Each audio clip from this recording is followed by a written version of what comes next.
الحمد للہ وکفا وسلام علی عبادہ الذین اصطفیٰ اما بعد۔ امام ربانی حضرت مجدد الثانی رحمۃ اللہ علیہ اپنے مکتوبات میں لکھتے ہیں کہ انسان کو سال میں جو رزق چاہیے ہوتا ہے اس کی فہرست 15 شعبان کو بنانی شروع کر دی جاتی ہے۔ پھر اس میں اللہ تعالیٰ رد و بدل فرماتے ہیں۔ جیسا بندہ اللہ سے دعائیں مانگتا ہے، اللہ کو مناتا ہے، اللہ تعالیٰ اس کے رزق کو وسیع کر دیتے ہیں، پریشانیاں ختم کر دیتے ہیں، بیماریاں ختم کر دیتے ہیں، عزتوں کے فیصلے کر دیتے ہیں۔ پھر 27 رمضان جس کو لیلۃ القدر کہتے ہیں، اس میں وہ فہرست فائنل کر کے فرشتوں کے حوالے کر دی جاتی ہے کہ آئندہ سال اس بندے کو رزق اس طرح سے ملے گا۔ تو گویا آج کی رات بجٹ کی رات ہے۔ آئندہ سال کا جو بجٹ تیار ہو چکا یہ اب فرشتوں کے حوالے ہو جائے گا۔ اگر ہم چاہتے ہیں کہ ہم اس بجٹ میں اپنی مرضی سے تبدیلیاں کروائیں، پریشانیوں سے نجات پائیں، مصیبتوں سے، ذلتوں سے، اور اس کے بدلے اللہ ہمیں دین کے لیے قبول کرے، تو ہمیں چاہیے کہ ہم اللہ سے آج کی رات خوب مانگیں تاکہ اللہ تعالی ہمارے حق میں فیصلہ فرما دے۔ جب کوئی فیصلہ کر رہا ہوتا ہے یا قلم چل رہی ہوتی ہے، اس وقت قلم کا حق میں لکھنا آسان ہوتا ہے، فیصلے ہونے کے بعد فیصلے کو بدلوانا بہت مشکل کام ہوتا ہے۔ ہم کیا کرتے ہیں کہ رمضان مبارک کی قدر نہیں کرتے، 27 رمضان کو رو دھو کے اللہ سے مانگتے نہیں، پھر جب فیصلے ہو جاتے ہیں تو پھر لگے ہوئے ہوتے ہیں جی اللہ تقدیر بھی تو بدل سکتا ہے نا، بدل تو سکتا ہے لیکن ہمارے جیسے شکلوں کی تھوڑا بدلے گا تو اپنے اولیاء کی بدلے گا نا۔ پھر بعد میں ایسی باتیں کرنے کا فائدہ نہیں ہے۔ آج کی رات کی اہمیت کو سمجھیں کہ ہمارے لیے آئندہ سال کے رزق کے فیصلے ہوں گے، اس رزق میں ہماری زندگی کا فیصلہ بھی۔ چنانچہ کتنے لوگ ہوں گے جن کے لیے آج رات فیصلہ ہو جائے گا کہ وہ آئندہ سال رمضان سے پہلے دنیا سے فوت ہو جائیں گے۔ کون جانتا ہے کس کا نام شامل ہوگا، کس کا نام شامل نہیں ہوگا۔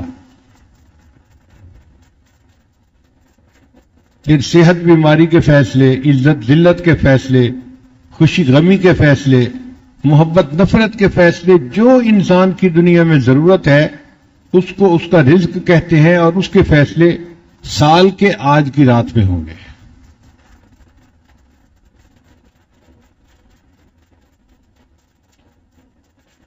آج کے دور کے انسان نے روٹی کو اور رزق کو نصب العین بنا لیا ہے زندگی کا۔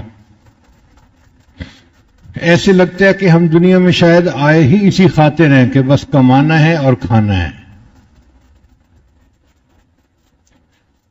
تاریخ میں روٹی کو کبھی اتنی اہمیت حاصل نہیں تھی جتنی آج ہو چکی ہے۔ جتنا لوگ افلاس سے ڈرتے ہیں، غربت سے ڈرتے ہیں، اتنا خدا سے ڈرنا شروع کر دے تو ان کو ولایت کا مقام نصیب ہو جائے۔ ہر وقت ڈر لگا رہتا ہے، غربت نہ آ جائے، پیسہ نہ کم ہو جائے۔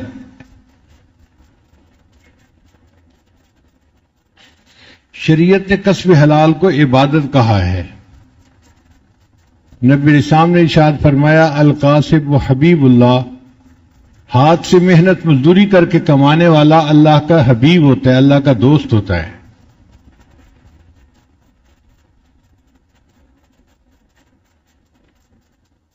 دین اسلام اتنا خوبصورت ہے کہ اس نے ہمیں اعتدال کا سبق دیا ہے۔ نہ تو دین میں لگ کر دنیا کو خیر بات کہہ دیں اور نہ دنیا میں لگ کر دین سے غفلت برتیں۔ شریعت کہتی ہے کہ تم دین پہ بھی رہو مگر اپنی دنیا کی ضروریات کو بھی پورا کرو۔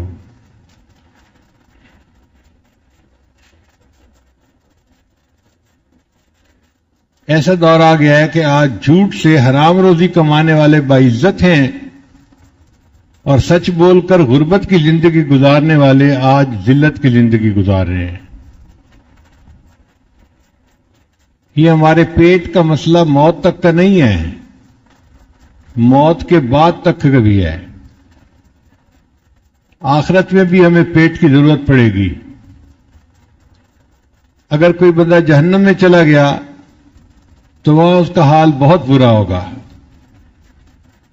حدیث پاک میں آتا ہے کہ ایک جہنمی فرشتے کو کہے گا کہ مجھے بہت بھوک لگی ہے، تو وہ فرشتہ اسے کھانے کے لیے زقوم کا پودا لا کے دے گا، تھوہر کا پودا، کانٹے بھی ہوتے ہیں، کڑوا بھی ہوتا ہے، اور اس کو بھوک اتنی ہوگی کہ یہ اسے کھانا شروع کر دے گا، اور وہ کانٹے اس کے گلے میں چبھ جائیں گے اور گلا چوک ہو جائے گا، نہ نگلتے بنے گی نہ اگلتے بنے گی۔ تو پھر وہ فرشتے کو کہے گا کہ مجھے کچھ پینے کو لا کے دو، تو اس کو پینے کے لیے وہاں پہ کوئی روح افزا اور جام شیری نہیں دیا جائے گا، بلکہ فرشتہ پیالے میں جہنمیوں کے خون اور پیپ جو ملی ہوئی ہوگی اس کو گرم کر کے لے کے آئے گا، اور اس کو اتنی پیاس ہوگی کہ یہ اس کو پیے گا، مگر اس کے پینے سے اس کی پیاس نہیں بجھے گی، بلکہ پیٹ کی انتڑیاں کٹ کے پخانے کے راستے باہر نکل جائیں گی، اور پھر ٹھیک ہو جائے گا، صحت مند ہو جائے گا جیسے پہلے تھا۔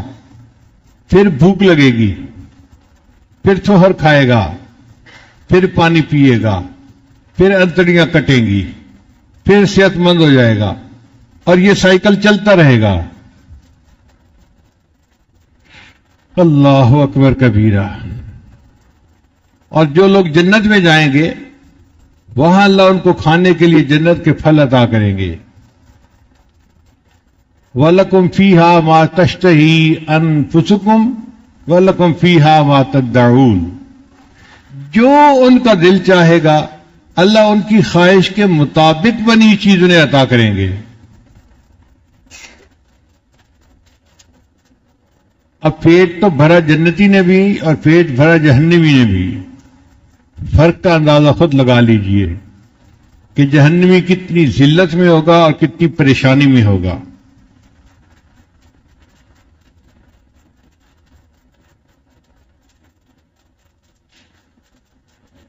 اللہ تعالیٰ نے ہر بندے کے لیے رزق کا فیصلہ خود فرمایا ہے، اور رزق کو اللہ تعالیٰ اس وقت تنگ کرتے ہیں جب انسان گناہوں کے راستے پہ چل پڑتا ہے۔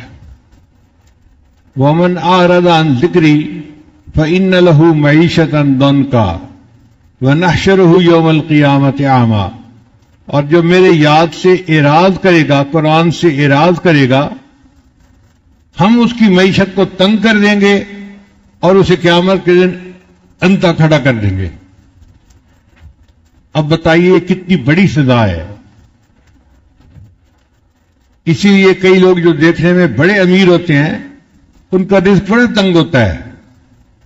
وہ جی 5 کنٹینر وہاں پھنس گئے، 2 کنٹینر یہاں پھنس گئے، کسٹم والوں نے یہ روک دیا، ٹیکس والوں نے یہ کر دیا، اور میں تو بہت پریشان ہوں۔ کاغذوں میں دیکھو تو کروڑوں پتی بندہ ہے، درجنوں ملوں کا مالک ہے، مگر خرچ کرنے کے لیے پیسہ نہیں۔ قرضے والے مطالبہ کرتے ہیں اور پریشان ہو کے دفتر سے گھر واپس آ جاتا ہے۔ پیسہ ہونے کے باوجود اللہ معیشت کو تنگ کر دیتے ہیں۔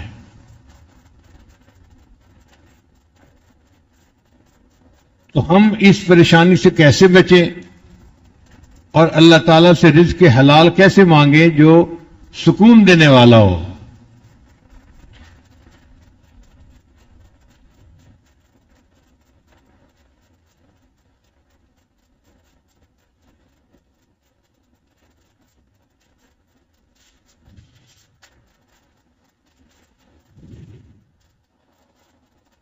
علماء نے رزق کے 16 دروازے بیان کیے ہیں۔ 16 دروازے ہیں جو کھلتے ہیں تو ہر دروازے سے رزق بندے کو ملتا ہے۔ آج کی مجلس میں انہی 16 دروازوں کے بارے میں بات کرنی ہے. آپ ان کو رزق کی کنجیاں سمجھ لیں کہ 16 دروازے پہ تالے لگے ہوئے ہیں اور 16 کنجیاں ہیں.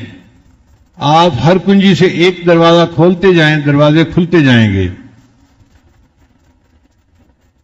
پہلی بات، نماز کا اہتمام کرنا.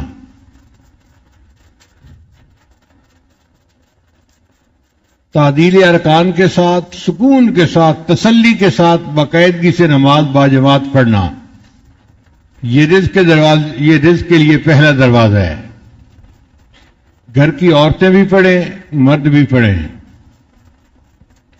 اور اس کی دلیل کیا ہے؟ اللہ فرماتے ہیں وَأْمُرْ أَهْلَكَ بِالصَّلَاةِ وَاسْتَبِرْ عَلَيْهَا لَا نَسْأَلُكَ رِزْقًا نَحْنُ نَرْزُقُكَ. تم نماز ادا کرو اور اہل خانہ کو نماز کے لیے کہو، رزق تمہیں ہم دیں گے. اللہ تعالیٰ گارنٹی دے رہے ہیں، اللہ تعالیٰ ذمہ داری لے رہے ہیں. اب آپ بتائیے کہ اللہ تعالیٰ اپنی ذمہ داری کو پورا کریں گے نا؟ ہمارا کام کیا ہے؟ نماز کو اہتمام کے ساتھ پڑھنا. اور نماز بھی چھوٹ جاتی ہے اس رزق کی پریشانی میں. کاروبار لوگوں کی بھی نماز چھوٹ جاتی ہے اور گھر کی عورتوں کی بھی نماز چھوٹ جاتی ہے. جس سے رزق بڑھنا تھا اس میں غفلت ہو رہی ہوتی ہے. بھئی مسجد میں نظر نہیں آئے، او جی بس دفتر کی پریشانی ہے، ختم ہوگی تو میں آ جاؤں گا. ہم انتظار میں ہوتے ہیں کہ پہلے پریشانی ختم ہو پھر ہم نماز پڑھنے آئیں گے. اور اللہ چاہتے ہیں کہ یہ نماز پڑھنے آئے اور اس کی پریشانی کو میں ختم کر دوں.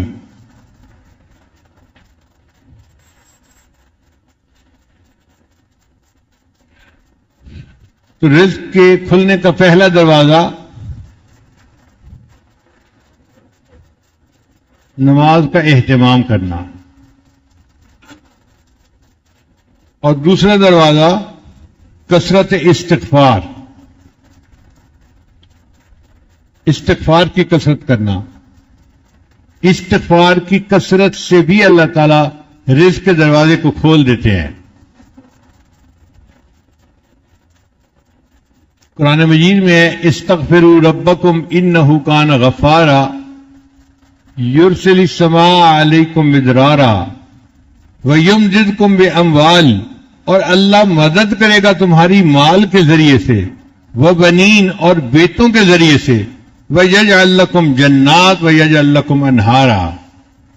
تو مال اور بیٹے اللہ تعالیٰ استغفار کی کثرت سے عطا فرماتے ہیں. اور ہم اسی کی طلب میں پریشان پھر رہے ہوتے ہیں.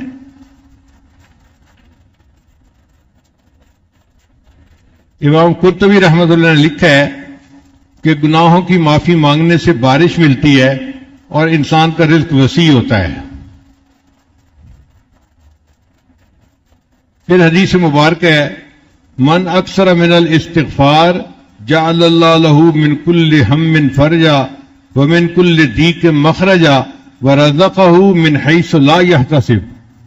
جو بندہ کثرت سے استغفار کرتا ہے اللہ اس کے لیے پریشانی سے نکلنے کا راستہ نکال دیتے ہیں اور اس کے غموں کو دور کر دیتے ہیں اور ایسی طرف سے رزق دیتے ہیں جہاں سے اس کو خیال ہی نہیں ہوتا کہ مجھے یہاں سے بھی رزق مل جائے گا. اللہ وہاں سے بھی رزق عطا فرما دیتے ہیں. تو ایک دروازہ تھا نماز کا اہتمام کرنا اور دوسرا دروازہ تھا استغفار کی کثرت کرنا. تیسرا دروازہ انفاق فی سبیل اللہ، اللہ کے راستے میں خرچ کرنا.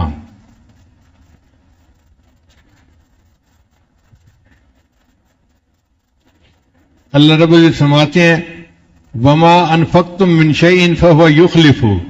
تم اللہ کی راہ میں جو خرچ کرو گے تمہیں اللہ اس کا بدلہ دے کر رہے گا. یہ 100% پکی بات ہے. انسان اخلاص کے ساتھ اللہ کے راستے میں جو خرچ کرتا ہے اس کا بدلہ اس کو مل کے رہتا ہے. اللہ دیتے ہیں. 10 گنا بدلہ تو ہم نے درجنوں دفعہ اپنی آنکھوں سے دیکھا ہے. ہو سکتا ہے زیادہ توکل والے ہوں اور وہ اس سے بھی زیادہ بدلہ اپنی آنکھوں سے دیکھ پائے ہوں.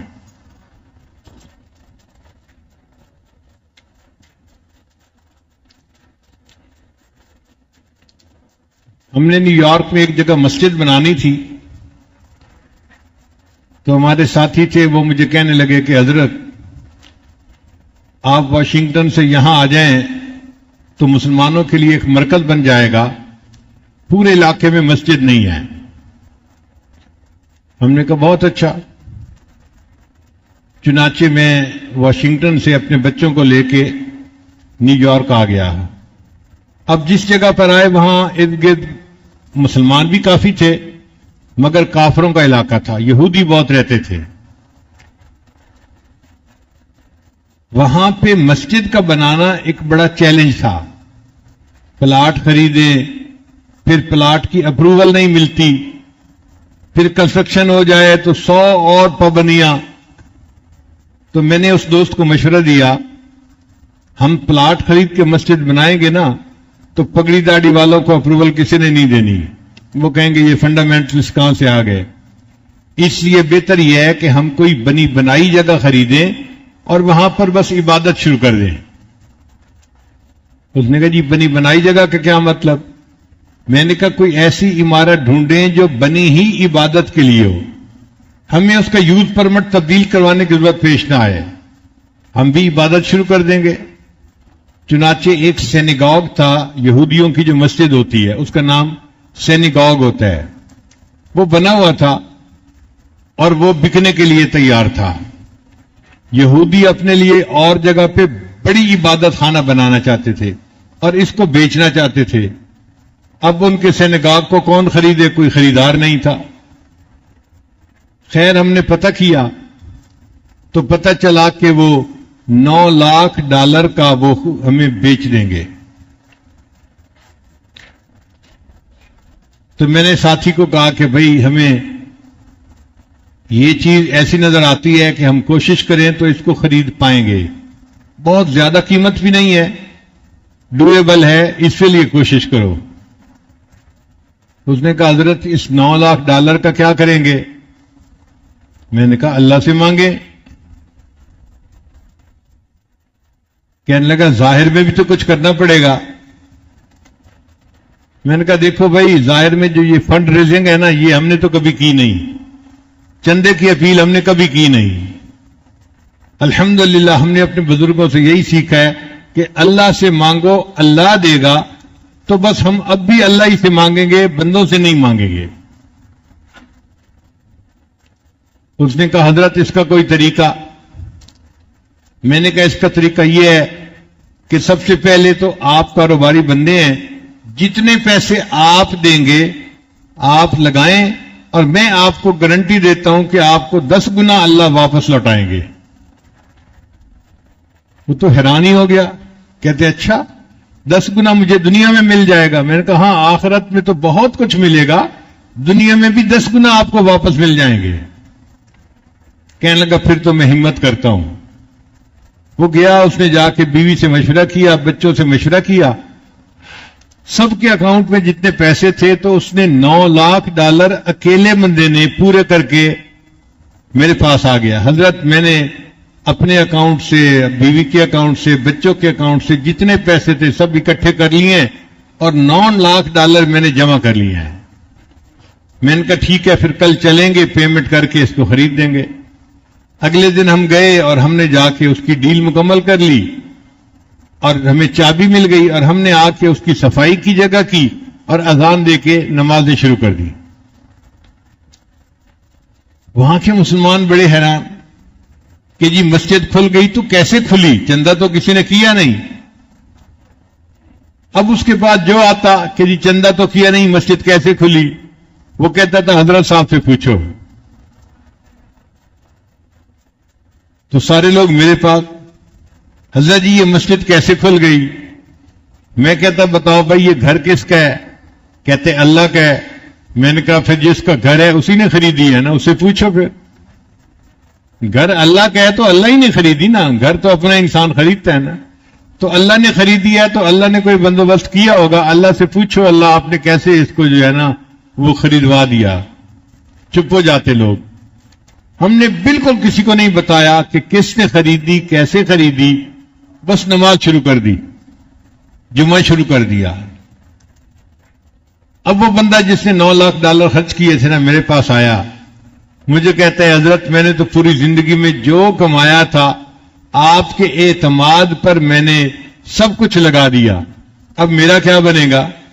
میں نے کہا آپ کو 10 گنا ملے گا, آپ نے تو نفع کا سودا کیا. حضرت آپ گارنٹی دیتے ہیں؟ میں نے کہا بھئی تحریر لکھو, میں ہاتھ اور پاؤں دونوں کے انگوٹھے لگا دوں گا. تو وہ مسکرا پڑا کہ اچھا آپ کو اتنا یقین ہے کہ مجھے ملے گا؟ میں نے کہا ہاں ملے گا. پھر اس کو میں نے مشورہ دیا کہ دیکھیں آپ کے 2 مکان ہیں, ایک میں آپ رہتے ہیں اور دوسرا آپ نے کرائے پہ دیا ہوا ہے. کہنے لگا ہاں. میں نے کہا وہ جو کرائے پہ دیا ہوا ہے نا اس کو آپ بیچ دیں اور جو $5-6 لاکھ آپ کو ملے گا اس سے آپ کوئی اور مکان خریدیں اور پراپرٹی کا کام شروع کر دیں. اللہ کی شان دیکھیں جی کہ اس بندے نے پراپرٹی کا کام شروع کر دیا. ایک مکان میں اللہ نے پروفٹ دیا, پھر دوسرے میں دیا, پھر تیسرے میں دیا. 3 سال گزرنے کے بعد ایک دن فجر کی نماز کے لیے آیا, مجھے کہنے لگا حضرت آپ کی ذمہ داری پوری ہو گئی. میں نے پوچھا میری ذمہ داری کیسے پوری ہو گئی؟ کہنے لگا حضرت اس وقت میں $9 ملین کی پراپرٹی کا مالک ہوں, اللہ نے مجھے 10 گنا واپس پیسے لوٹا دیے ہیں. میں نے کہا الحمدللہ, میں نے صرف آپ سے نہیں اپنی زندگی میں درجنوں بندوں کو یہ بات سمجھائی اور انہوں نے اللہ سے سودا کیا اور اللہ نے ان کو 10 گنا کم از کم واپس دیا. اس سے زیادہ بھی مل سکتا ہے, لیکن چونکہ ہمارا یقین کمزور ہے ہم صرف 10 گنا تک ہی رہتے ہیں. اگر کوئی زیادہ یقین والا ہو تو وہ تو 70 گنا بھی لے سکتا ہے, 700 گنا بھی لے سکتا ہے واپس. بلکہ واللہ یضاعف لمن یشاء بغیر حساب, اللہ بغیر حساب اس کو واپس عطا فرما سکتا ہے. تو یقین کے ساتھ اللہ کے راستے میں خرچ کریں کہ یہ میرے پاس واپس آنا ہی آنا ہے. اتنا بڑا مجمع سامنے ہے, آپ حضرات اپنے دلوں میں جھانک کے بتائیں, کبھی آپ نے کوئی بندہ دیکھا جو مدارس اور مساجد پہ خرچ کرنے والا ہو اور بینکرپٹ ہو گیا ہو, اس کا کاروبار ٹھپ ہو گیا ہو مسجدوں پہ خرچ کرنے کی وجہ سے یا مدرسوں پہ خرچ کرنے کی وجہ سے؟ 1 سے 2 فیکٹریاں تو ہوتی ہیں, دکانیں بھی 1 سے 2 ہو جاتی ہیں. کبھی کام ٹھپ نہیں ہوا جو اللہ کے راستے میں خرچ کرتے ہیں. کیوں کہ اللہ نے قرآن میں فرما دیا وما انفقتم من شیء فهو یخلفہ, تم اللہ کے راستے میں جو خرچ کرو گے اللہ تمہیں اس کا بدلہ دے کر رہے گا. رابعہ بصریہ اللہ کی ایک نیک بندی تھی, ان کا واقعہ میں سنا دیتا ہوں. عام طور پہ لوگ سمجھتے ہیں کہ عورتوں کا یقین کمزور ہوتا ہے,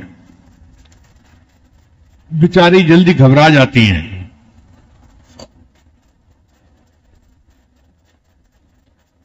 جی ہاں, ہماری عورتوں کا یقین کمزور ہوتا ہے اور وہ جلدی گھبرا جاتی ہیں کیونکہ ان کا یقین کسی نے بنایا نہیں ہوتا.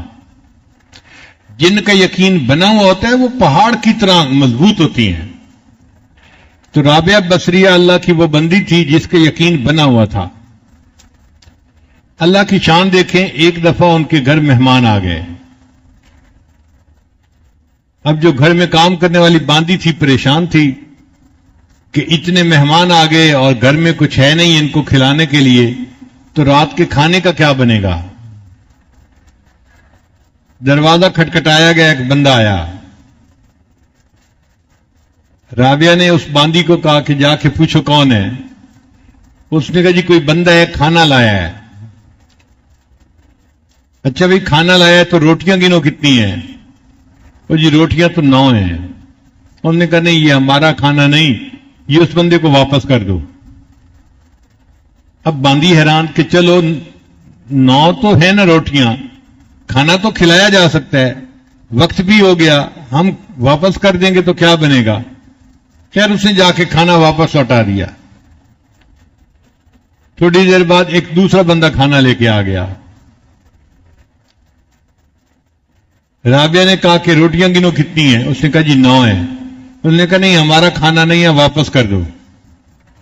اب وہ کھانا بھی واپس کر دیا گیا۔ اب دیر بھی ہو گئی، مہمان بھی تھے، اور عشاء کے بعد کافی لیٹ ہو گیا تھا ٹائم، تو وہ خادمہ بھی تنگی محسوس کر رہی تھی کہ اب تو ہمیں مہمانوں کے سامنے کھانا رکھ دینا چاہیے، لیکن انہیں سمجھ نہیں آ رہا تھا کہ رابعہ نے 2 مرتبہ اللہ نے کھانا بھیجا، واپس کیوں کر دیا؟ لو جی تیسری مرتبہ پھر کھانا آیا۔ رابعہ نے باندی کو کہا کہ روٹیاں گنو، اس نے کہا جی 9 ہیں۔ اس نے کہا بھائی میں نے کہا یہ ہمارا کھانا نہیں ہے، واپس بھیجو۔ تو باندی کہنے لگی کہ رابعہ وجہ کیا ہے کہ آپ 9 کا عدد سن کے ریجیکٹ کر دیتی ہیں کہ میرا کھانا نہیں کسی اور کا ہے؟ رابعہ نے کہا سنو، صبح میرے گھر 1 روٹی تھی، میرے گھر میں ایک فقیر مجھ سے مانگنے کے لیے آیا تھا، اور میں نے اپنی روٹی اٹھا کے فقیر کو دے دی تھی۔ میں نے 1 روٹی دی تھی، اب اس کے بدلے اللہ نے مجھے 10 روٹیاں بھیجنی ہیں، 9 نہیں ہے۔ 9 کیوں ہے؟ جب اس نے کہا کہ یہ 9 کیوں ہے تو باندی نے معافی مانگی، آئی تو ہمیشہ 10 ہی تھی، ہر دفعہ 1 روٹی میں نے اپنے لیے الگ کر لی تھی۔ رابعہ نے کہا اچھا اگر 10 آئی ہیں تو پھر یہ میرا رزق ہے جو اللہ نے بھیجا ہے، مہمانوں کو کھلا دو۔ عورت ذات ہے اور اس کا اتنا یقین ہے کہ میں نے 1 روٹی اللہ کے راستے میں دی تھی، اب اس کے بدلے مجھے 10 ملنی ہے، تو 10 گنا اللہ دیتے ہیں جو اللہ کے راستے میں خرچ کرتا ہے۔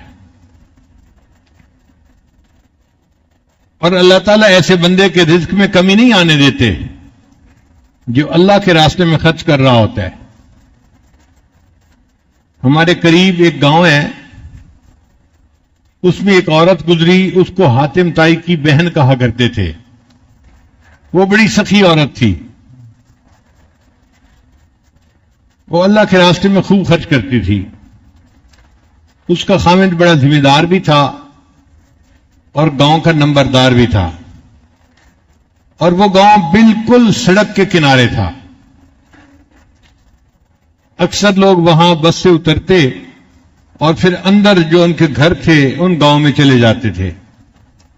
اس نے دیکھا کہ سڑک پر لوگ بس کا انتظار کر رہے ہوتے ہیں، دھوپ میں کھڑے ہوتے ہیں، بارش میں کھڑے ہوتے ہیں، تو کیوں نہ ہو کہ میں یہاں پر کوئی سائے کی جگہ بنا دیتی ہوں تاکہ ان لوگوں کے لیے انتظار کرنا آسان۔ تو اس نے ایک کمرہ بنوا دیا، چھت ڈال دی، اور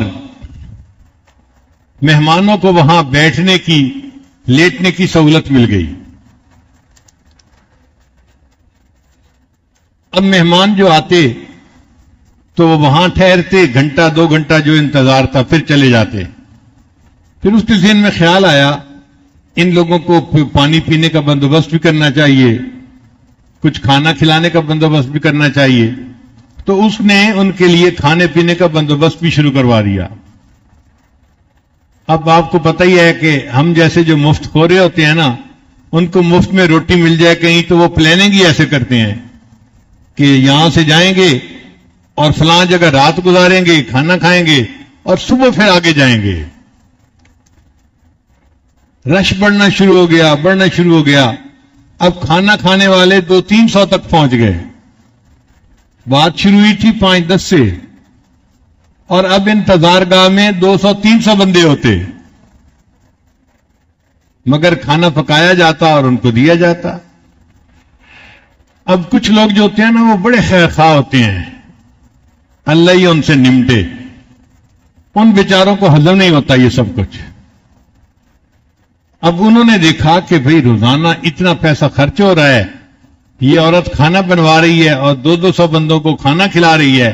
وہ اس کے خاوند کے پاس گئے، سناؤ بھائی، درخت سے کہیں پتے اتار کے لاتے ہو پیسے جو تمہارے پاس کمی نہیں ہے؟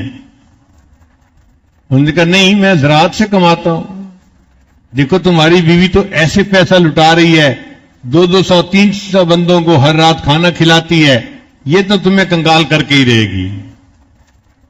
کوئی دوسرا آ جاتا، وہ بھی اسی طرح کی بات، میاں کچھ جمع کر لو، سوچ سمجھ سے لگاؤ، برا وقت بھی بندے پہ آ جاتا ہے۔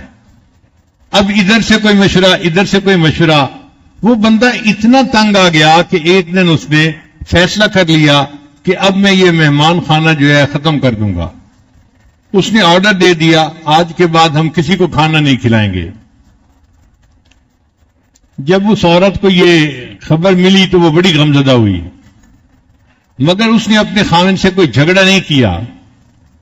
جو عقل مند سمجھدار بیویاں ہوتی ہیں نا، وہ موقع پہ بات کرتی ہیں اور ایسے طریقے سے بات کرتی ہیں کہ معاملہ سلجھ جائے، معاملے کو الجھاتی نہیں ہیں. چنانچہ وہ غمزدہ بیٹھی تھی، ڈپریس تھی. خاوند گھر آیا، اس نے پوچھا بیوی سے کیا ہے آج بڑی مغموم لگ رہی ہو؟ انہوں نے کہا بس آج دل بہت غمزدہ ہے میرا، کہیں دل نہیں لگ رہا، بہت طبیعت بیزار ہے. اس نے کہا پھر اچھا ایسے کرو، میں جا رہا ہوں زمینوں پہ مربے میں، تو آپ میرے ساتھ چلو. زمینوں پہ جاؤ گی، وہاں پر سبزیاں دیکھو گی، پھل دیکھو گی، سبزہ دیکھو گی، اور چیزیں دیکھو گی نا، تو تمہیں طبیعت تمہاری فریش ہو جائے گی. اس نے کہا ٹھیک ہے. چنانچہ بیوی اپنے خاوند کے ساتھ زمینوں پہ چلی گئی. اب کچھ دیر تو وہ چلی پھری، پھر ایک جگہ جہاں پہ کنواں چل رہا تھا نا، وہاں آ کے وہ بیٹھ گئی اور کنویں کے اندر اس نے جھانکنا شروع کر دیا. آدھا گھنٹہ گزر گیا، یہ عورت بیٹھی کنویں کے اندر ہی دیکھتی جا رہی ہے. تو خاوند اپنا کام سمیٹ کے آیا. اس نے کہا اللہ کی بندی کیا کر رہی ہو، اتنی دیر سے ایک ہی جگہ بیٹھی ہو؟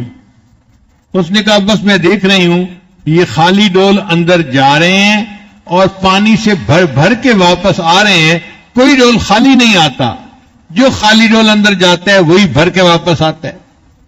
تو خاوند ہنس پڑا، کہنے لگا تم بڑی بیوقوف ہو، تمہیں پتہ نہیں ہے کہ کنواں کا پانی خشک نہیں ہوتا. یہ ساری عمر بھی کنواں چلتا رہے، خالی ڈول جاتے رہیں گے، بھر بھر کے آتے رہیں گے، اللہ کنویں کا پانی اسی طرح رکھے گا، زمین سے اور پانی آتا رہے گا. اس نے کہا اچھا کنویں کبھی خشک نہیں ہوتے؟ اس نے کہا نہیں خشک نہیں ہوتے. اس نے کہا پھر اللہ نے تمہارے گھر میں بھی ایک کنواں جاری کر دیا تھا، تمہیں کیوں ڈر لگا کہ وہ کنواں خشک ہو جائے گا اور اس کا پانی ختم ہو جائے گا؟ خاوند کو بات سمجھ آ گئی. اس نے فیصلہ کیا میں مہمان خانے کو چلاتا رہوں گا. وہ عورت جب تک زندہ رہی پوری زندگی 200-300 مہمانوں کا کھانا روزانہ کھلاتی رہی اور اللہ اس کے خاوند کو رزق دیتا رہا.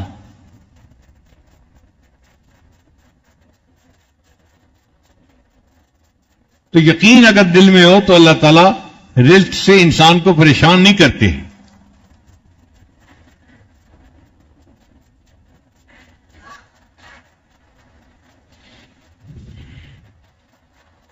تو ہم نے 3 باتیں اب تک پڑھی.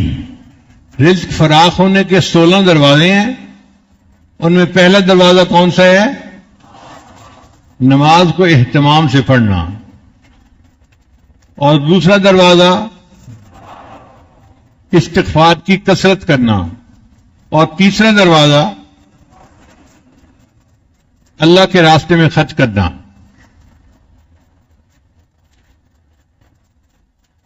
جو انسان مسجد پہ خرچ کرے، مدرسے پہ خرچ کرے، یتیموں پہ خرچ کرے، غریبوں پہ کرے، اللہ کے راستے میں خرچ کرے، اللہ اس کو کم از کم 10 گنا واپس لوٹاتے ہیں. کتنا لوٹاتے ہیں؟ کم از کم 10 گنا واپس لوٹاتے ہیں. کتابوں میں ایک عجیب واقعہ لکھا ہے کہ موسیٰ علیہ السلام کے زمانے میں ایک آدمی تھا جو بڑا غریب تھا، بیچارے کو کھانا ہی نہیں ملتا تھا، بالکل ہڈیوں کا ڈھانچہ بن گیا تھا. وہ موسیٰ علیہ السلام کے پاس آیا، حضرت آپ کو طور پہ جاتے ہیں، اللہ سے باتیں کرتے ہیں، اس دفعہ جا کے اللہ سے یہ عرض کریں کہ میری پوری زندگی کا جو رزق ہے نا مجھے اللہ ایک ہی دفعہ دے دے، میں چند دن تو ذرا پیٹ بھر کے تسلی سے کھا لوں. تو موسیٰ علیہ السلام نے کہا ٹھیک ہے میں دعا کروں گا. چنانچہ موسیٰ علیہ السلام نے دعا کی اور اللہ نے اس بندے کو چند بوری گندم کی، 2 بکریاں تھیں، کچھ اور تھا، یہ اس کو دے دیا، یہ بھئی تمہاری زندگی کا رزق ہے. پھر موسیٰ علیہ السلام مطمئن ہو گئے. کوئی 2-4 سال گزرے، اچانک اس کا خیال آیا کہ پتہ نہیں وہ بندہ کس حال میں ہے. تو موسیٰ علیہ السلام نے پتہ کروایا، پتہ چلا جناب وہ تو بڑا سیٹھ بنا ہوا ہے، بڑا کاروبار ہے اس کا، اور سینکڑوں لوگ اس کے پاس آ رہے ہیں، جا رہے ہیں، مہمان ہیں، کھلا رہے ہیں، کھا رہے ہیں، محل میں زندگی گزار رہا ہے۔ موسیٰ علیہ السلام بڑے حیران۔ تو موسیٰ علیہ السلام دوبارہ کوطور پر گئے تو اللہ تعالیٰ سے عرض کیا، یا اللہ، میں نے فریاد کی تھی کہ پوری زندگی کا رزق اس کو مل جائے، تو وہ تو تھوڑا سا تھا، لیکن اب 2-3 سال میں اتنا بڑھ گیا کہ اب سمٹتا نہیں، یہ کیسے ہو گیا؟ اللہ نے فرمایا، میرے پیارے موسیٰ علیہ السلام، اگر وہ اپنی ذات پہ خرچ کرتا تو اس کا اتنا ہی رزق تھا جو اس کو ملا تھا۔ اس نے میرے ساتھ نفع کا سودا کیا، وہ مہمانوں کو کھلاتا تھا، اللہ کے لیے کھلاتا تھا، غریبوں کو، اور جتنا وہ کھلاتا تھا میں 10 گنا انہیں واپس لوٹاتا تھا۔ اس کو تجارت میں نفع اتنا ہوا کہ اب اس سے رزق سمٹتا ہی نہیں ہے۔ تو آپ اگر اللہ کے راستے میں کسی کو کھلا رہے ہیں تو یہ نہ سوچیں کہ مال جا رہا ہے، بلکہ یہ سوچیں کہ مال آ رہا ہے۔ ایک جا رہا ہے اور اس کے بدلے 10 آ رہے ہیں۔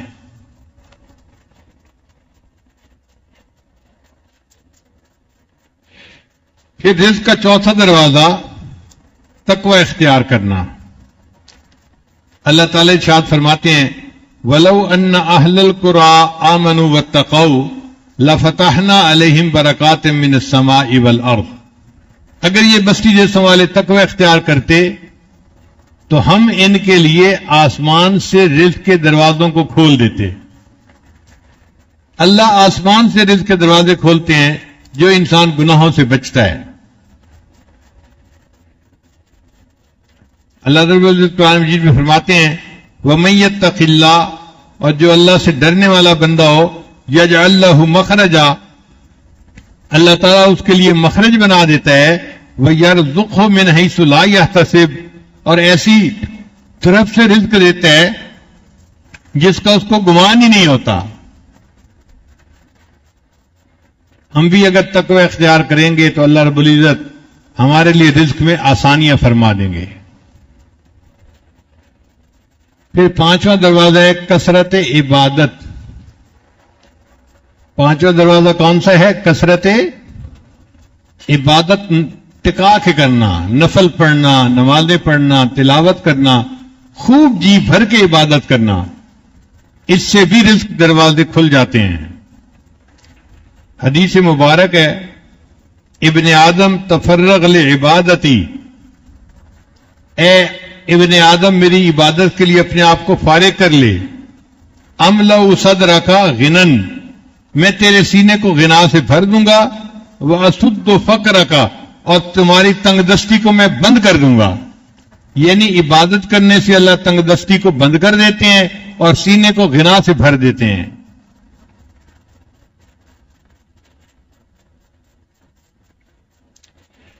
اور آگے حدیث پاک میں ہے، اگر تو ایسا نہیں کرے گا تو میں تیرے ہاتھ کاموں میں الجھا دوں گا اور لوگوں کی طرف تیری محتاجی کو بھی ختم نہیں کروں گا۔ یہ ہماری زندگی کا حال ہے کہ کام میں ہاتھ بھی الجھے ہوئے ہوتے ہیں، ہر وقت کام، ایک ختم نہیں ہوتا دوسرا اوپر سے، دوسرا ختم نہیں ہوتا تیسرا اوپر سے، دفتر میں کام کرتے کرتے گھر آتے ہیں، گھر میں بھی فون آنے شروع ہو جاتے ہیں، رات کو بھی فون آتے ہیں، تو ہاتھ کام میں الجھے ہوئے ہوتے ہیں اور لوگوں کی طرف ہر وقت کی محتاجی ہوتی ہے۔ یہ ترمذی شریف کی روایت ہے۔ تو کثرت عبادت کا 5واں طریقہ، نہیں، رزق کی فراخی کا 5واں طریقہ کثرت عبادت ہے، عبادت کی کثرت کرنا۔ اور آج ہماری عادت ہوتی ہے کہ باقی نماز تو چلو پڑھ لی، نفل چھوڑ دیتے ہیں۔ عشاء کی نماز 9 رکعت، 4 رکعت فرض، 2 رکعت سنت اور 3 رکعت وتر، چل 9 رکعت پڑھ کے فارغ ہو گئے۔ تو جب ہمارے اندر عبادت کا شوق اور ذوق ہی نہیں تو رزق میں فراخی کیسے ہوگی؟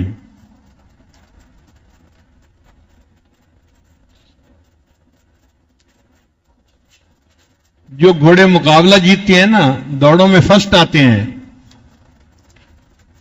تو ان کو گھوڑے ٹانگے کے اندر نہیں استعمال کیا جاتا۔ آپ نے کبھی دیکھا ہے کوئی چیمپئن گھوڑا کسی ٹانگے میں استعمال ہو رہا ہو؟ تانگے میں تو استعمال ہوتے ہیں وہ گھوڑے جو کسی کام کے نہیں ہوتے، 20-25 ہزار روپے کے مل جاتے ہیں، اور جو بھاگنے والے اور ریکارڈ بنانے والے گھوڑے ہیں وہ تو 50 لاکھ کا گھوڑا، 60 لاکھ کا گھوڑا، 2 کروڑ کا گھوڑا، اتنی قیمت ان کی لگتی ہے. کیوں؟ وہ بھاگنے والے اور ریکارڈ بنانے والے گھوڑے ہوتے ہیں. اسی طرح جو بندہ اللہ کے دین کا کام کرنے والا ہوتا ہے، اللہ اس کو دنیا کی گدا گاڑی کے اندر نہیں پھنسا دیتے کہ وہ بیٹھا ہوا ہے اور دنیا کمانے کے لیے لگا ہوا ہے. اللہ اس کا رزق ایسا آسان کر دیتے ہیں کہ اس کو اللہ تعالیٰ اس کے دین کے کام کی وجہ سے کھلا رزق عطا فرما دیتے ہیں. اب یہ دنیا دار لوگ پریشان ہوتے ہیں کہ ظاہر کرتے بھی کچھ نہیں اور ہے بھی ان کے پاس سب کچھ. جی ہاں، وہ اللہ دیتا ہے. اللہ کا وعدہ ہے تو اللہ وعدے کو پورا کرتا ہے. پھر چھٹا دروازہ جس سے کہ انسان کا رزق بڑھتا ہے، حج عمرے کی کثرت کرنا، ہر سال حج کرنا اور عمرہ بار بار کرنا.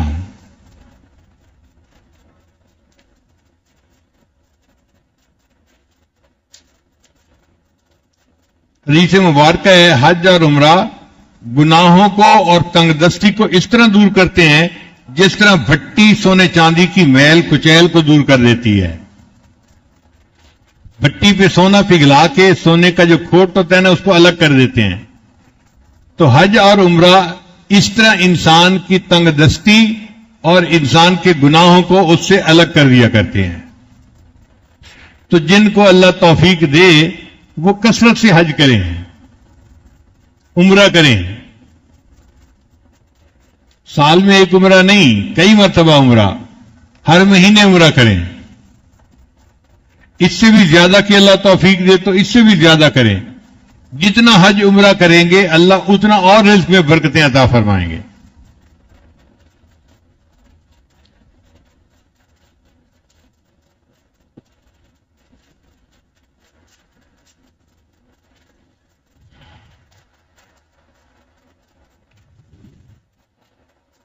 رزق کا 8واں دروازہ، کمزوروں کے ساتھ حسن سلوک.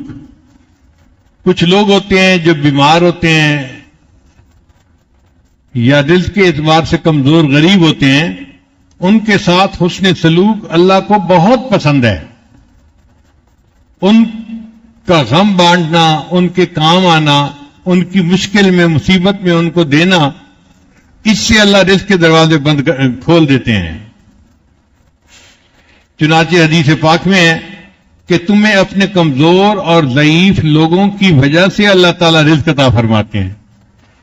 یعنی صحت مند لوگوں کو جو رزق مل رہا ہوتا ہے نا، یہ ان کا نہیں ہوتا حصہ، یہ ان کمزوروں کی وجہ سے ان کو بھی تنخواہ مل رہی ہوتی ہے.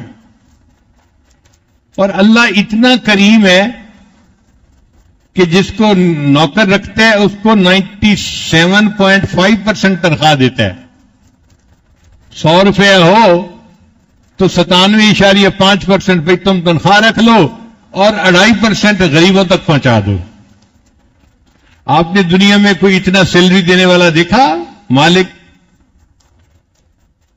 کہ 100 روپے میں سے 97.5 تنخواہ میں دے دیے کہ تم میرے غریب بندوں کو یہ پیسے پہنچا رہے، تیری تنخواہ 97.5% ہے اور 2.5% تو نے ان کو پہنچانا ہے.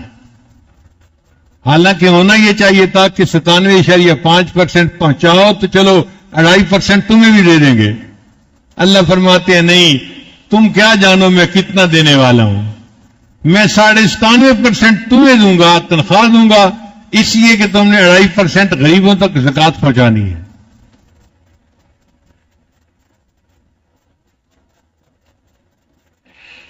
پھر 9 دروازہ جس سے انسان کا رزق بڑھتا ہے وہ ہے توکل. وَمَن يَتَوَكَّلْ عَلَى اللَّهِ فَهُوَ حَسْبُهُ، جو اللہ پہ توکل کرتا ہے اللہ اس کے رزق کے دروازے کھول دیتے ہیں. تو نظر اللہ کی ذات پہ رکھیں کہ اللہ نے رزق دینا ہے، وہ دے گا اور اللہ دیتا ہے.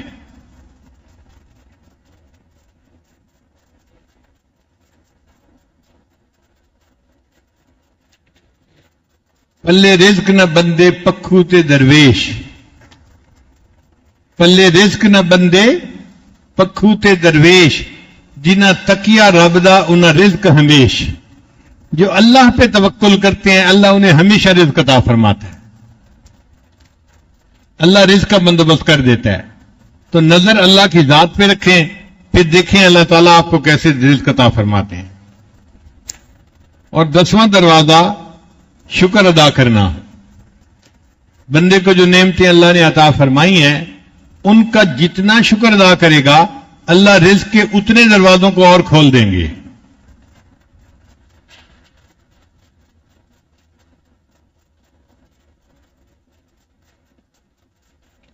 اللہ تعالیٰ فرماتے ہیں لَإِن شَكَرْتُمْ لَأَزِيدَنَّكُمْ، اگر تم شکر ادا کرو گے تو میں اپنی نعمتیں تمہیں اور زیادہ عطا فرماؤں گا۔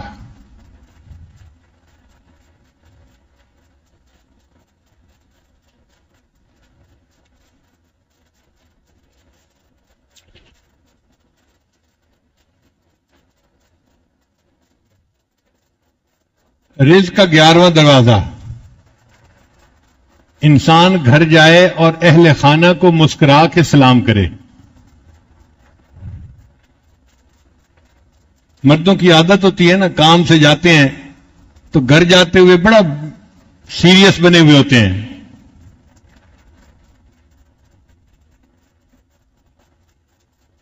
حدیث پاک میں آتا ہے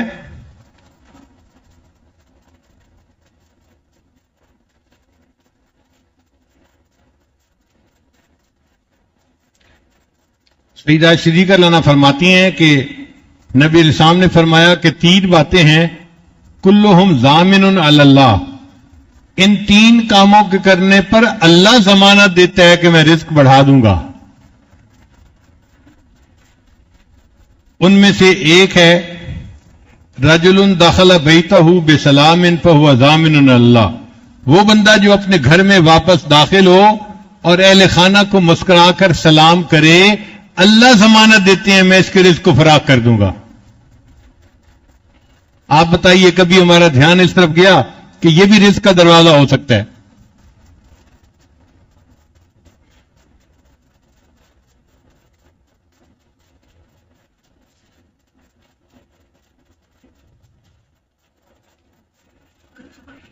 پھر رزق کا 12واں دروازہ والدین کی فرما برداری کرنا۔ جو بندہ اپنے والدین کا فرما بردار ہوتا ہے اللہ تعالیٰ اس کو رزق کی تنگی میں نہیں آزماتے۔ کتابوں میں 2 باتیں لکھی ہوئی ہیں، جس گھر میں کسی بچے کا نام محمد ہوگا اس نام کی برکت سے اللہ اہل خانہ کو تنگ دستی میں نہیں آزماتے، اور دوسرا جس گھر میں بچے ماں باپ کے فرما بردار ہوں گے اللہ اس گھر والوں کو رزق کی تنگی میں نہیں آزماتے۔ تو ماں باپ کی فرما برداری کرنے پر اللہ تعالیٰ دنیا کے رزق کے دروازے کھول دیتے ہیں۔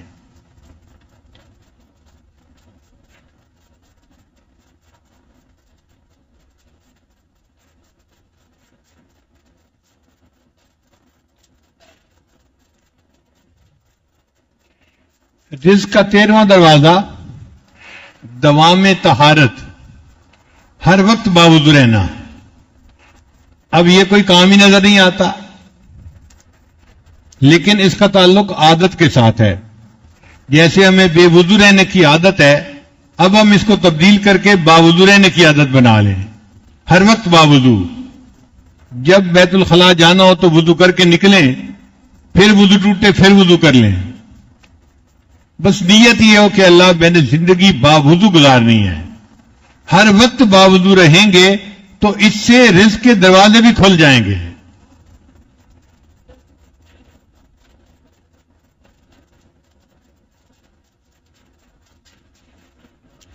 نبی الزام نے فرمایا ایک صحابی کو، دم علی الطہارت، تم ہر وقت باوضو رہنا، یوسع علیک الرزق، اللہ تمہارے اوپر رزق کو وسیع کر دے گا۔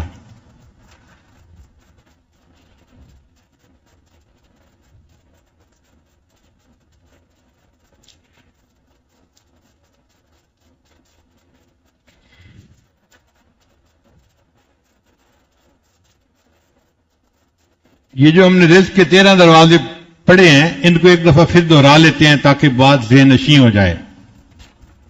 رزق کا پہلا دروازہ نماز کا اہتمام کرنا۔ اگر کوئی لکھنے چاہتے ہیں تو آپ بے شک اس کو لکھ لیجئے، یہ بہت مستند باتیں ہیں۔ نماز کا اہتمام کرنا،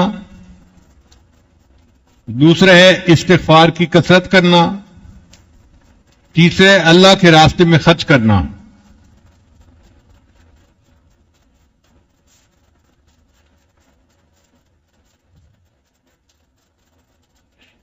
پھر چوتھا ہے تقوی اختیار کرنا۔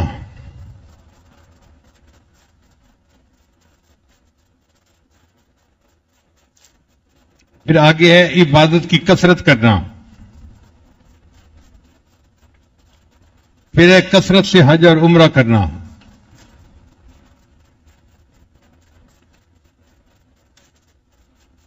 پھر ساتواں ہے صلہ رحمی کرنا۔ صلہ رحمی کرنا ہے اپنے رشتہ داروں کے ساتھ حسن سلوک کرنا، بھائی کے ساتھ، بہن کے ساتھ، چچا، ماموں، پھوپھو، یہ جو قریبی رشتہ دار ہوتے ہیں نا، ان کے ساتھ اچھا سلوک کرنا، اس سے بھی بندے کا رزق بڑھتا ہے۔ تو صلہ رحمی کرنا بھی رزق کا ایک دروازہ ہے۔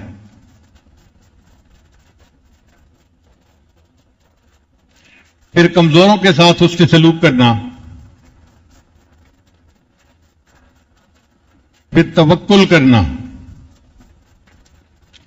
پھر اللہ کا شکر ادا کرنا، اور آگے ہے اہل خانہ کو سلام کرنا جب گھر جائے مرد،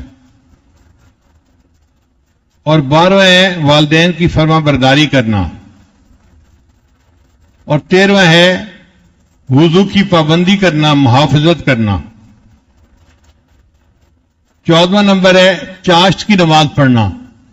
دن کے 10 بجے جو 4 نفل پڑھے جاتے ہیں اس کو چاشت کی نماز کہتے ہیں، صلاۃ الضحیٰ۔ جب سورج کی گرمی اتنی ہوتی ہے نا کہ پاؤں زمین پہ رکھیں تو پاؤں رکھے نہیں جاتے، اس کو صلاۃ الضحیٰ کہتے ہیں۔ عام طور پہ ہمارے دفتروں اور دکانوں میں جانے کا وہی ٹائم ہوتا ہے، 10-11 بجے کا، اور حدیث پاک میں آتا ہے کہ اس وقت جو نفل پڑے گا اللہ اس کے رزق کو فراخ کر دیں گے۔ تو بندہ خود بھی نفل پڑھ کے دفتر جائے اور اہل خانہ کو بھی سمجھائے کہ بھئی چاشت کی نماز پابندی سے پڑھنا، اللہ ہمارے رزق میں برکت دیں گے۔ عورتیں اگر چاشت کی نماز پابندی سے پڑھنا شروع کر دیں، اللہ رزق کی پریشانیوں کو ختم فرما دیتے ہیں۔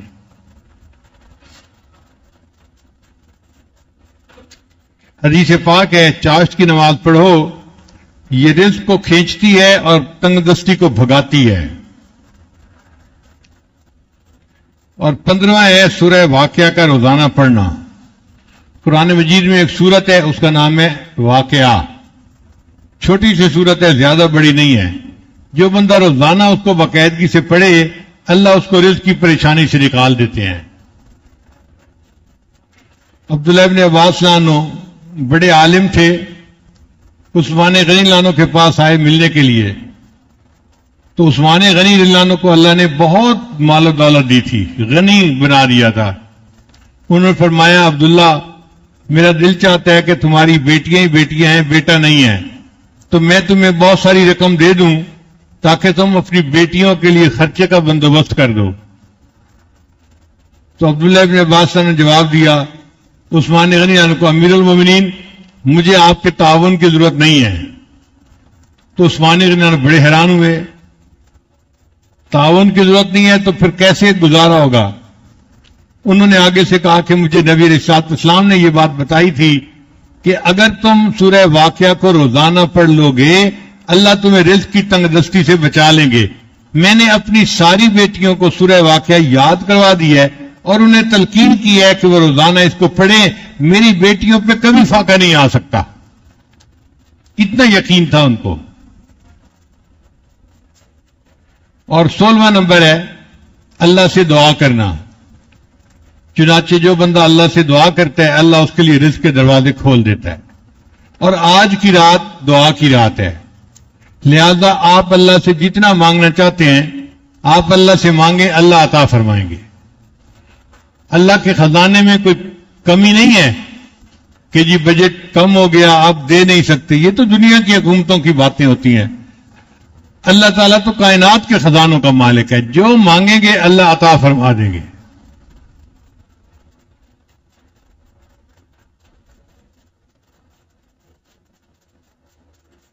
ٹوٹے رشتے وہ جوڑ دیتا ہے, بات رب پہ جو چھوڑ دیتا ہے, اس کے فضل و کرم کا کیا کہنا, لاکھ مانگو کروڑ دیتا ہے. اللہ بہت دینے والی ذات ہے. حج کا واقعہ میں نے سنایا کہ عرفہ کا دن تھا, تو ایک بڑے میاں دعا مانگ رہے تھے, اللہ مجھے دے 5,000 کروڑ روپیہ دے دے. کوئی اس طرح کی فکر تھی, بار بار کہہ رہا تھا اللہ مجھے 5,000 کروڑ روپیہ دے دے, 5,000 کروڑ روپیہ دے دے. لاہور کا ایک لڑکا تھا, حج کرنے آیا ہوا تھا, اس نے یہ دعا سنی تو وہ کہتا ہے بابا جی اتنا, کہتا ہے پتر پریشان نہ ہو, تیرے کو نہیں منگیا, اللہ کو منگیا, تو کیوں پریشان ہو رہے ہیں. تو جب اللہ سے مانگنے ہیں تو پھر 1,000 اور 100 کیا مانگنے, پھر اتنا مانگے کہ اللہ سب پریشانیاں دور کر دیں اور انسان کی ضروریات پوری ہو جائیں, غیر کی محتاجی نہ رہے. تو یہ 16 دروازے ہیں جن سے انسان کو اللہ تعالیٰ رزق عطا فرما دیتے ہیں. اب ایک بات اور بھی کر دوں, علماء نے 16 کام لکھے ہیں جن سے رزق کے دروازے بند ہوتے ہیں, وہ بھی ساتھ ہی ساتھ سن لیجئے.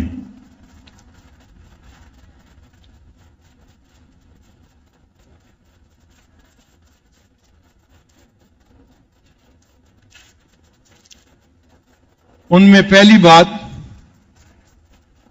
جوتے پہن کر اور کھڑے ہو کر کھانا, اس سے اللہ تعالیٰ رزق میں تنگدستی پیدا کر دیتے ہیں. اور آپ دیکھیں آج یہ عادت اکثر لوگوں کی ہے, گھروں میں بھی ٹیبل پہ بیٹھ کے کھانا کھائیں گے تو جوتے پہنے ہوئے ہوں گے,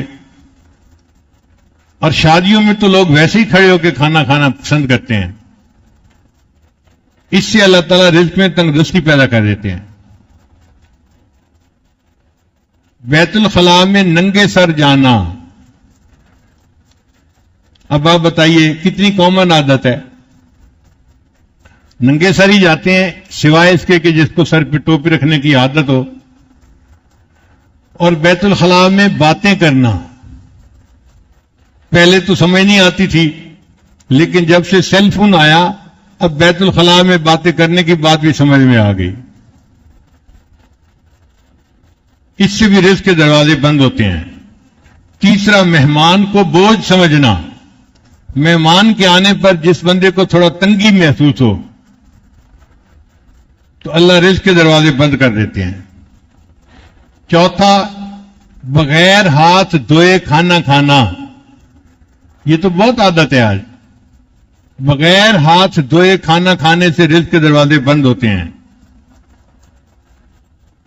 پھر کھانے کے برتن کو صاف نہ کرنا, کھانا تو کھا لیا اور جو بچا ہوا ہے بس وہ اسی طرح چھوڑ دیا. پلیٹ کو صاف کرنا سنت ہے. پھر مسجد میں آ کر دنیا کی باتیں کرنا, جو بندہ مسجد میں آ کر دنیا کی باتیں کرے اللہ اس کے رزق کو تنگ کر دیتے ہیں. پھر 7واں نمبر ہے فقیر کو جھڑکنا. فقیر کو جھڑکنا بہت بڑا گناہ. آپ نہیں دے سکتے تو اس کو پیار سے کہیں کہ بھئی آپ آگے چلے جائیں. ڈانٹ ڈپٹ کرنے کا کیا مطلب ہوتا ہے؟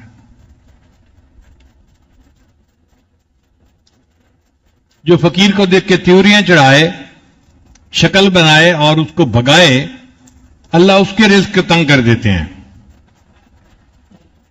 پھر مغرب کی نماز کے بعد بغیر عذر کے سونا, کوئی مریض ہے یا کوئی عذر ہے وہ تو الگ بات ہوئی, کئی لوگوں کی عادت ہوتی ہے, تو مغرب کے بعد اگر سونے کی عادت بنا لی جائے تو اس سے رزق تنگ ہو جاتا ہے. پھر فرض نماز کو قضا کر دینا, اس سے بھی رزق تنگ ہو جاتا ہے. 11واں نمبر ہے جھوٹ بولنا. جو بندہ زیادہ جھوٹ بولے گا اس کا رزق تنگ ہوگا. اور اگر آپ دیکھیں کہ اس کے پاس پیسہ بھی بہت ہے تو سمجھ لیں کہ یہ حرام کا مال ہے, جھوٹ بول کے کمایا گیا ہے, حلال کا مال نہیں ہے. پھر گانے بجانے میں دل لگانا, جن کو گانے سننے کا شوق ہوتا ہے, ہر وقت موسیقی لگی رہتی ہے, اس موسیقی کی نحوست کی وجہ سے بھی اللہ رزق کے دروازے بند کر دیتے ہیں. اور ایک ہے اولاد کو برا بھلا کہنا, یہ بھی عجیب بات ہے. کئی ماں باپ اولاد کو ہر وقت ہی برا بھلا کہتے رہتے ہیں. جو ماں باپ ہر وقت اولاد کو برا بھلا کہتے رہیں گے, اللہ ان کے رزق کو تنگ کر دیں گے.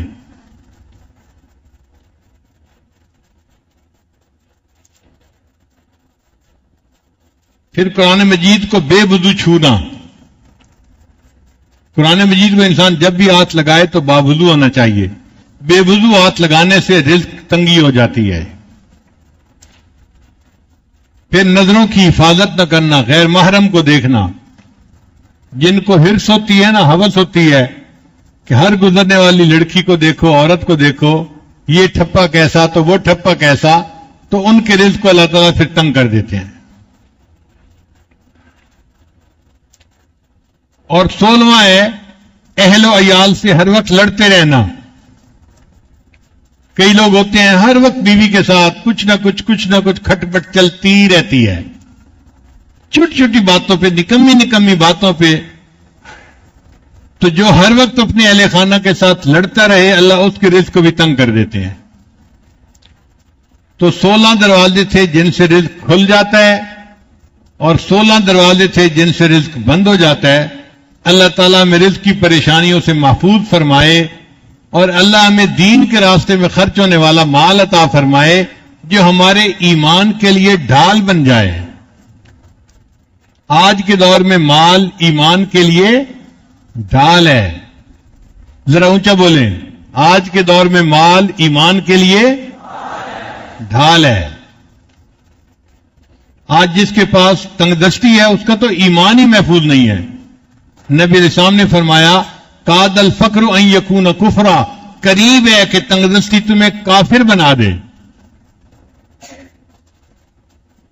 جو عورت بیوہ ہو جائے اور خاوند کرائے کے مکان میں رہتا ہو, اور پھر مالک مکان آئے جی کہ مکان خالی کرو, تو وہ عورت کیا کفریہ بولتی ہے اس وقت, ایمان محفوظ نہیں رہتا.